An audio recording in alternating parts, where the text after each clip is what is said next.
Have you ever wondered why countries are shaped the way they are? Or why their borders seem to carry so much history, conflict, and culture all at once? Understanding the world's countries isn't just geography. It's a way to see how people, politics, and history intertwine across the globe. Welcome to HowExpert Tip of the Day, where we bring you real-world tips from our how-to guides on all topics, from A to Z. If you want to learn even more in-depth strategies, examples, and techniques on this topic, check out HowExpert Guide to World Countries. Available at Amazon, Audible, Barnes & Noble, Google, Kobo, Apple, Spotify, and all major bookstores as an ebook, paperback, hardback, and audiobook.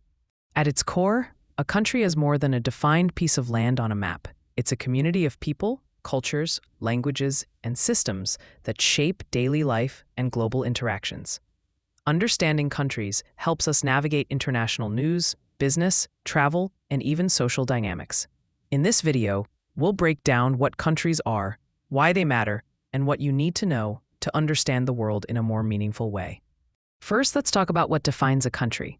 A country typically has a defined territory, a government, a population, and international recognition. This matters because these criteria determine everything from trade agreements to diplomatic relations. For example, Taiwan functions as a separate country in many practical ways, yet its international recognition is limited, which affects global politics and trade. The takeaway here is that understanding the technical and practical aspects of countryhood gives you a clearer lens on global affairs. Next, consider the significance of borders and geography. Borders aren't just lines. They reflect history, wars, treaties, and natural features like rivers and mountains.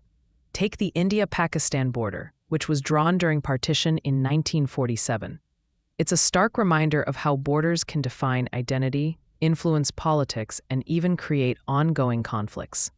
By knowing the reasons behind borders, you gain insight into why some areas are peaceful while others face tensions. Another key point is the role of culture and language. Countries are often defined by shared traditions, languages, and values, yet diversity within borders is the norm rather than the exception. For instance, Switzerland recognizes 4 national languages: German, French, Italian, and Romansh, highlighting how one country can house multiple identities. Appreciating cultural nuances helps in everything from international business to travel etiquette and building global awareness. Fourth, we need to understand economics and governance. Countries operate under different economic systems, legal structures, and political frameworks, all of which affect their stability and global influence. For example, the Scandinavian model, with strong social safety nets and high taxation, produces high living standards, while other countries prioritize low taxation and free market policies to attract investment. Knowing these differences allows you to interpret news, trade opportunities, and policy decisions more accurately. Fifth is history and global influence. Countries' pasts often dictate their present. The colonial history of countries like India, Nigeria, and Brazil has shaped everything from language and governance to trade patterns and social structures. Understanding historical context lets you see beyond headlines to the deeper causes of international events and relationships. A simple takeaway: history isn't just in textbooks, it lives in borders, culture, and even economic strategies. Sixth, let's look at international relations and diplomacy. Countries interact in complex networks through organizations like the United Nations, trade agreements, or alliances like NATO. For instance, Japan's post-World War II pacifist constitution shapes its modern defense policies and global partnerships. Knowing how countries relate to one another can reveal why conflicts arise, how peace is maintained, and where economic opportunities emerge.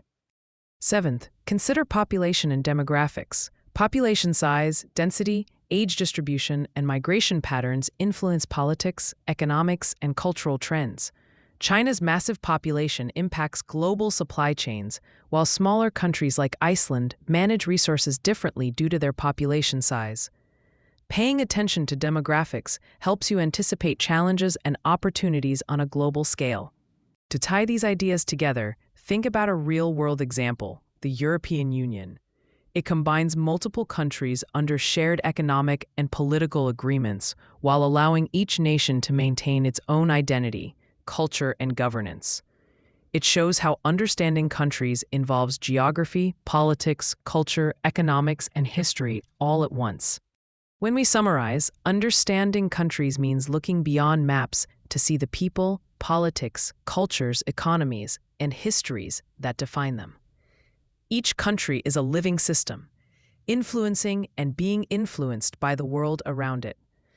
The more you understand these factors, the more you can make sense of international news, travel experiences, and global interactions. Here's a thought to remember. The world is complex, but each country tells a story, and understanding that story brings clarity, perspective, and insight.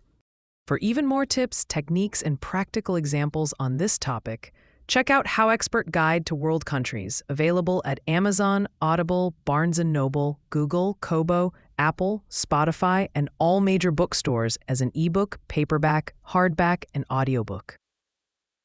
HowExpert publishes how-to guides on all topics from A to Z. Visit howexpert.com to learn more.